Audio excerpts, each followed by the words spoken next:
children, I welcome you to the first class of the session 2021-2022. Today, we shall be starting with the first chapter of social science, that is history. The name of the chapter is Medieval India. It ranges from 1000 CE to 1707 CE. Now see, here it's given BC, before Christ, and AD, after the death. See, it's given Columbus reaches America in 1492 AD. This was the method we used in the earlier times, BC and AD. However, now this method has been replaced. The terms have been replaced. Now, instead of BC, we use BCE, before the Common Era, and instead of AD, we use CE, that is Common Era. Any incident which took place before the birth of Jesus Christ is considered as BCE, and any incident which has occurred in the year after the birth of Jesus Christ is considered as CE. And the birth of Jesus Christ is taken as 0 on the timeline. So, if an incident took place after the birth of Jesus Christ, say in 1707, then we would say 1707 CE. Indian history is divided into ancient history, which is studied in class 6th. Medieval history we will cover in class 7th, and modern history we will cover in class 8th. See, medieval means in the middle. You can see medieval history lies between ancient history and modern history. Medieval history in India has been very, very dynamic in nature. Medieval history witnessed so many changes.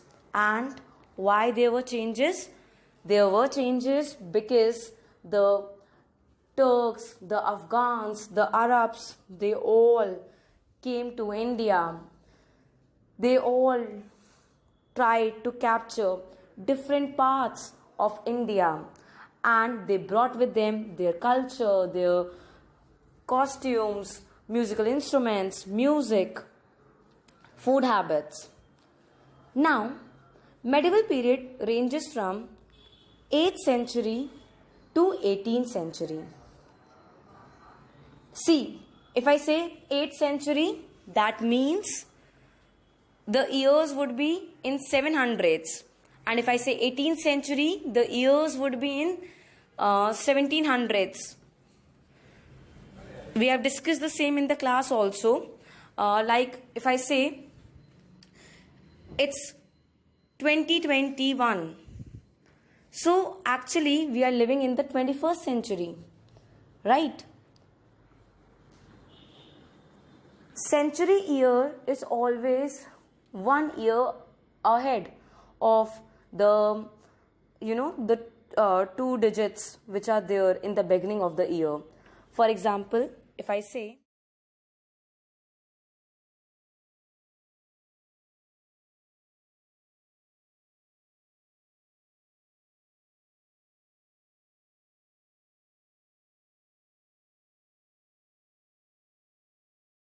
If I say 1650, then the 100 and the 1000 digit is 16. So the century will become 17th century. If I say 1540 CE, then the first two digits are 15. So the century will become 16th century. Now see, early medieval period. Medieval period is further divided into early medieval period and late medieval period. We have divided history into ancient period, medieval period, modern period. Then we have divided medieval period further for our ease, so that we can study history conveniently. Now medieval period ranges from 8th century to 18th century.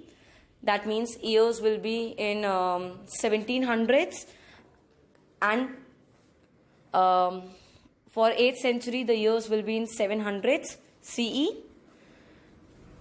8th century means years will be in 700s, Right, 18th century means years will be in 1700 CE. Now, medieval period is further divided into early medieval period and late medieval period. Early medieval period. It ranges from 8th century to 13th century. 8th century means the years will be in 700s, and 13th century mean the years will be in 1200s CE.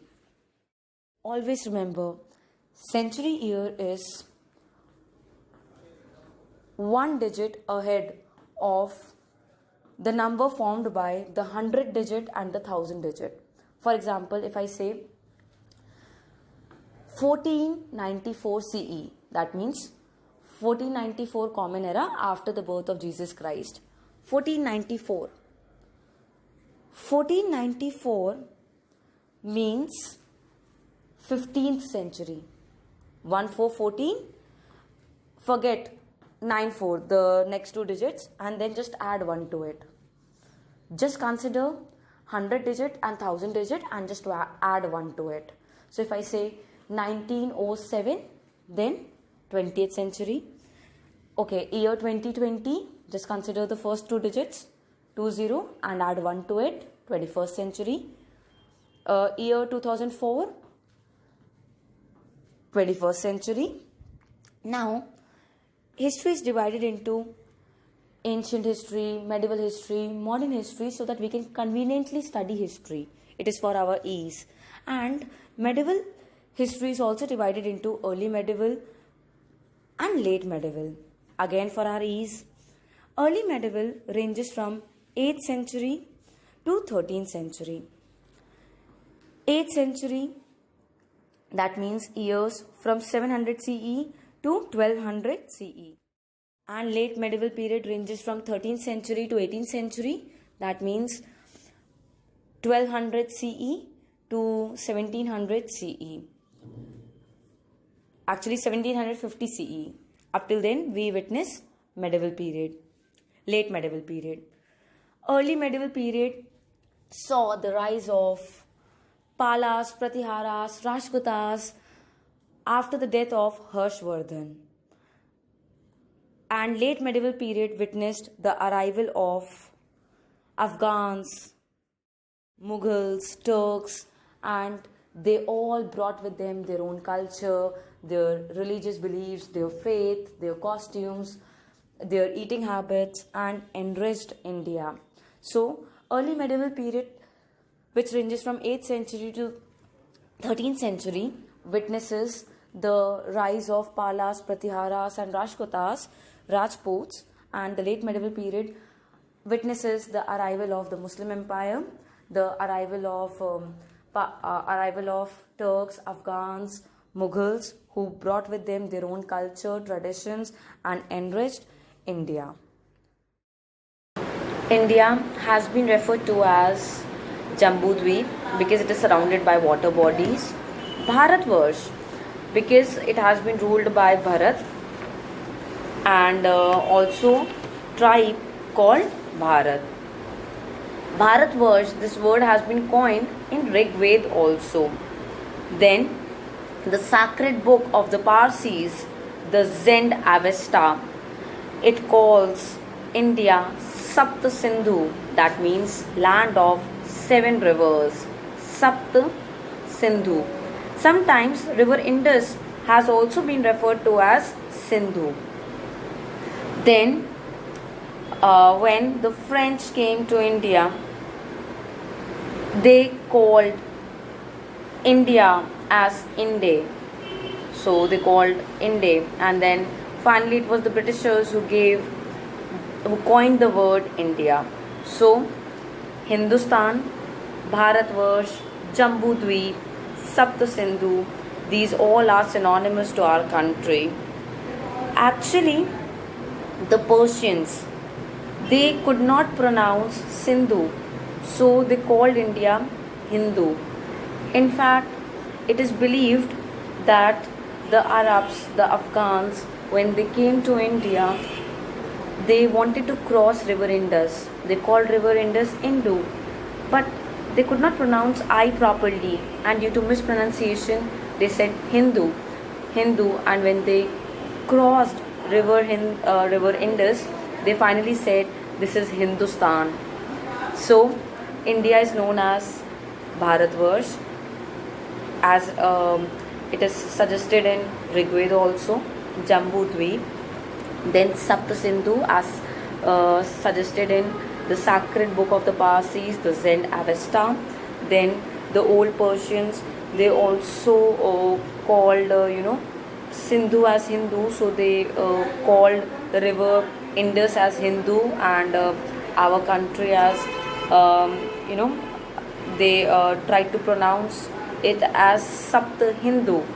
Then when the Afghans they tried to cross river Indus, they wanted to refer to river Indus as Hindu, but due to mispronunciation they said Hindu, and then when they crossed it they said this place is Hindustan.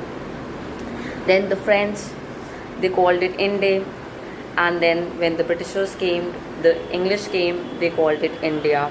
So many people, and their mispronunciations, it gave India the name India, the name Hindustan. Yes, it gave India the name Inde. Then in 13th century, Minhaj Siraj, when he used, see, Minhaj Siraj, in the 13th century, when he used Siraj J, when he used Minhaj Siraj, when he used the word Hindustan, actually he referred to Punjab, Haryana, and the regions close to Ganga Yamuna.